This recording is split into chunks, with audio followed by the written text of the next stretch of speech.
Chapter 17. Little Faithful. For a week, the amount of virtue in the old house would have supplied the neighborhood. It was really amazing, for everyone seemed in a heavenly frame of mind, and self-denial was all the fashion. Relieved of their first anxiety about their father, the girls insensibly relaxed their praiseworthy efforts a little, and began to fall back into the old ways. They did not forget their motto, but hoping and keeping busy seemed to grow easier, and after such tremendous exertions, they felt that endeavor deserved a holiday, and gave it a good many. Joe caught a bad cold through neglecting to cover the shorn head enough, and was ordered to stay at home till she was better, for Aunt March didn't like to hear people read with cold in their heads. Joe liked this, and after an energetic rummage from garret to cellar, subsided on the sofa to nurse her cold with arsenicum and books. Amy found that housework and art did not go well together, and returned to her mud pies. Meg went daily to her kingdom and sewed, or thought she did, at home. But much time was spent in writing long letters to her mother, or reading the Washington dispatches over and over. Beth kept on, with only slight relapses into idleness or grieving. All the little duties were faithfully done each day, and many of her sisters also, for they were forgetful, and the house seemed like a clock whose pendulum was gone a-visiting. When her heart got heavy with longings for mother, or fears for father, she went away into a certain closet, hid her face in the folds of a certain dear old gown, and made her little moan, and prayed her little prayer quietly by herself. Nobody knew what cheered her up after a sober fit, but every one felt how sweet and helpful Beth was, and fell into a way of going to her for comfort or advice in their small affairs. All were unconscious that this experience was a test of character, and when the first excitement was over, felt that they had done well and deserved praise.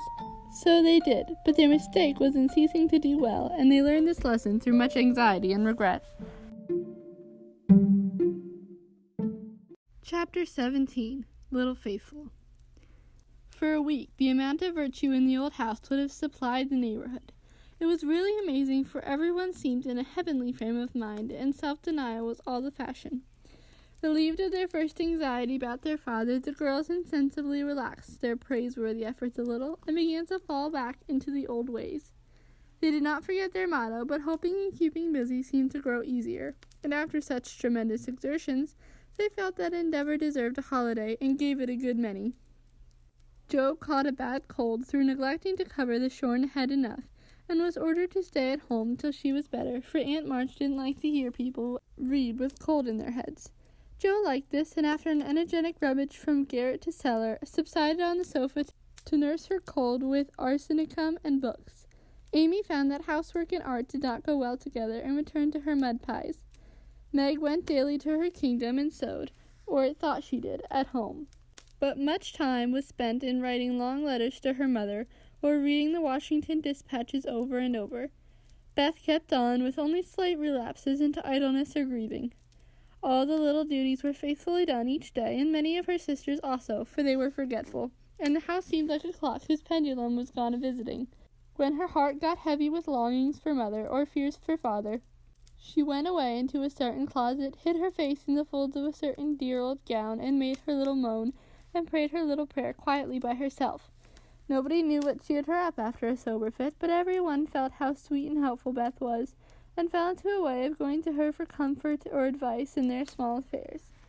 All were unconscious that this experience was a test of character, and when the first excitement was over, felt that they had done well and deserved praise. So they did, but their mistake was in ceasing to do well, and they learned this lesson through much anxiety and regret. It was late when she came back, and no one saw her creep upstairs and shut herself into her mother's room. Half an hour after, Joe went to Mother's closet for something, and there found Beth sitting on the medicine chest, looking very grave, with red eyes and a camphor bottle in her hand. "Christopher Columbus, what's the matter?" cried Joe, as Beth put out her hand as to warn her off, and asked quickly, "You've had the scarlet fever, haven't you?" "Years ago, when Meg did. Why?" "Then I'll tell you. Oh, Joe, the baby's dead." "What baby?" "Mrs. Hummel's. It died in my lap before she got home," cried Beth with a sob. "My poor dear, how dreadful for you. I ought to have gone," said Joe, taking her sister in her arms as she sat down in her mother's big chair with a remorseful face. "It wasn't dreadful, Joe, only so sad. I saw in a minute that it was sicker, but Lottchen said her mother had gone for a doctor, so I took baby and let Lottie rest. It seemed asleep, but all of a sudden it gave a little cry and trembled, and then lay very still. I tried to warm its feet, and Lottie gave it some milk, but it didn't stir, and I knew it was dead." "Don't cry, dear. What did you do?" "I just sat and held it softly till Mrs. Hummel came with the doctor. He said it was dead, and looked at Heinrich and Minna, who have got sore throats. 'Scarlet fever, ma'am. Ought to have called me before,' he said crossly. Mrs. Hummel told him she was poor, and had tried to cure the baby herself, but now it was too late, and she could only ask him to help the others, and trust his charity for his pay.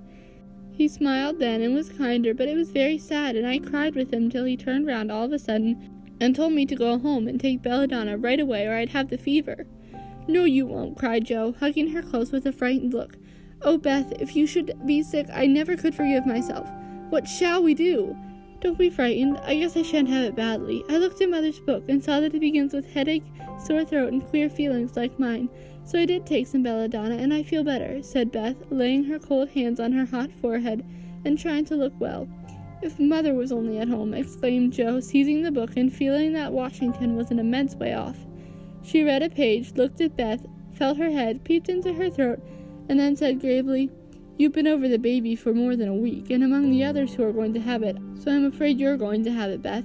I'll call Hannah. She knows all about sickness. Don't let Amy come. She never had it, and I should hate to give it to her." "Can't you and Meg have it over again?" asked Beth anxiously. "I guess not. Don't care if I do. Serve me right, selfish pig, to let you go and stay writing rubbish myself," muttered Joe as she went to consult Hannah. The good soul was wide awake in a minute, and took the lead at once, assuring Joe that there was no need to worry. Everyone had scarlet fever, and if rightly treated, nobody died. All of which Joe believed, and felt much relieved as they went up to call Meg. "Now I'll tell you what we'll do," said Hannah, when she had examined and questioned Beth. "We'll have Mr. Banks just to take a look at you, dear, and see that we start right. Then we'll send Amy off to Aunt March's for a spell to keep her out of harm's way, and one of you girls can stay at home and amuse Beth for a day or two." "I shall stay, of course. I'm oldest," began Meg, looking anxious and self-reproachful. "I shall, because it's my fault she's sick. I told Mother I'd do the errands, and I haven't," said Joe decidedly. "Which will you have, Beth? There ain't no need but one," said Hannah. "Joe, please," and Beth leaned her head against her sister with a contented look which effectually settled that point.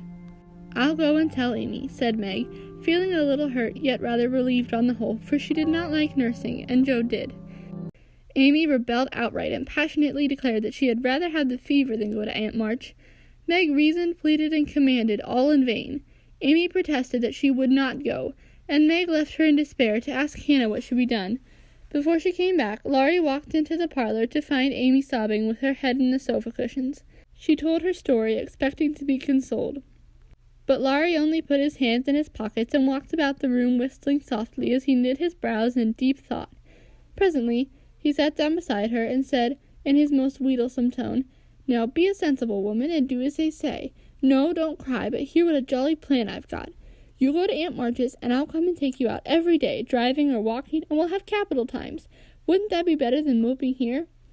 "I don't wish to be sent off as if I was in the way," began Amy in an injured voice. "Bless your heart, child, it's to keep you well. You don't want to be sick, do you?" "No, I'm sure I don't, but I dare say I shall be, for I've been with Beth all the time." "That's the very reason you ought to go away at once, so that you may escape it. Change of air and care will keep you well, I dare say, or if it don't entirely, you will have the fever more lightly. I advise you to be off as soon as you can, for scarlet fever is no joke, miss." "But it's dull at Aunt March's, and she is so cross," said Amy, looking rather frightened. "It won't be dull with me popping in every day to tell you how Beth is, and take you out gallivanting.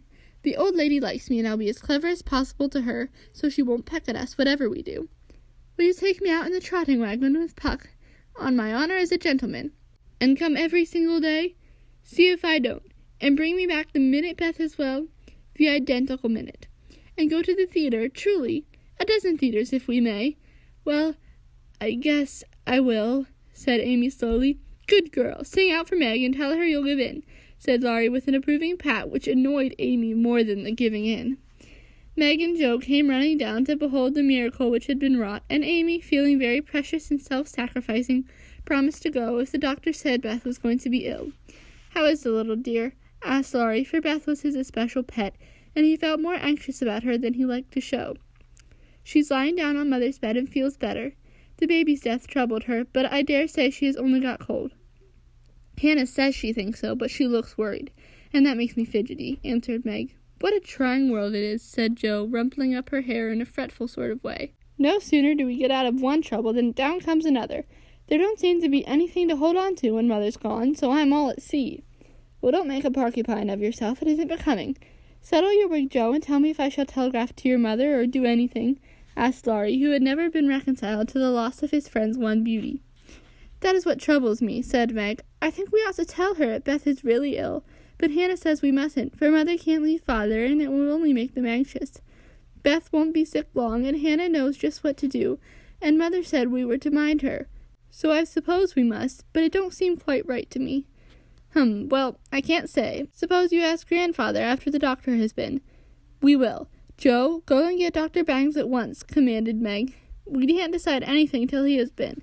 "Stay where you are, Jo. I'm errand boy to this establishment," said Laurie, taking up his cap. "I'm afraid you are busy," began Meg. "No, I've done my lessons for the day." "Do you study in vacation time?" asked Jo. "I follow the good example my neighbors set me," was Laurie's answer as he swung himself out of the room. "I have great hopes of my boy," observed Jo, watching him fly over the fence with an approving smile. "He does very well, for a boy," was Meg's somewhat ungracious answer, for the subject did not interest her. Dr. Bangs came and said Beth had symptoms of the fever, but thought she would have it lightly, though he looked sober over the Hummel story. Amy was ordered off at once, and provided with something to ward off danger. She departed in great state, with Jo and Laurie as escort. Aunt March received them with her usual hospitality. "What do you want now?" she asked, looking sharply over her spectacles, while the parrot, sitting on the back of her chair, called out, "Go away, no boys allowed here." Laurie retired to the window, and Jo told her story. "No more than I expected, if you are allowed to go poking about among poor folks. Amy can stay and make herself useful if she isn't sick, which I have no doubt she will be. Looks like it now. Don't cry, child, it worries me to hear people sniff." Amy was on the point of crying, but Laurie slyly pulled the parrot's tail, which caused Polly to utter an astonished croak and call out, "Bless my boots!" in such a funny way that she laughed instead. "What do you hear from your mother?" asked the old lady gruffly. "Father is much better," replied Jo, trying to keep sober. "Oh, is he? Well, that won't last long, I fancy. Marge never had any stamina," was the cheerful reply. "Ha, ha! Never say die, take a pinch of snuff. Goodbye, goodbye," squalled Polly, dancing on her perch and clawing at the old lady's cap as Laurie tweaked him in the rear. "Hold your tongue, you disrespectful old bird. And Jo, you'd better go at once. It isn't proper to be gadding about so late with a rattle-pated boy like—" "Hold your tongue, you disrespectful old bird," cried Polly, tumbling off the chair with a bounce and running to peck the rattle-pated boy, who was shaking with laughter at the last speech. "I don't think I can bear it, but I'll try," thought Amy, as she was left alone with Aunt March. "Get along, you're a fright!" screamed Polly, and at that rude speech Amy could not restrain a sniff.